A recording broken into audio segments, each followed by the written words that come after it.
ജാൻമീഡിയ ന്യൂസിലേക്ക് സ്വാഗതം. കുറുവ സംഘത്തെ പോലെ ആയുധവുമായി കള്ളന്മാർ. തൃക്കണ്ടിയൂരിൽ CCTV ദൃശ്യം. നെറ്റ്വ റെസിഡൻസ് പോലീസിൽ പരാതി നൽകി. എല്ലാവരും രാത്രിയിൽ ജാഗ്രത പുലർത്തണം.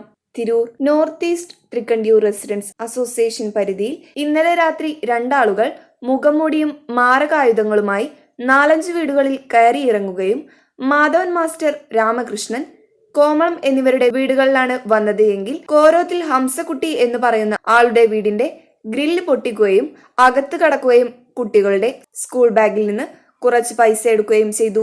ഇന്ന് പോലീസിൽ പരാതി നൽകിയിരുന്നു.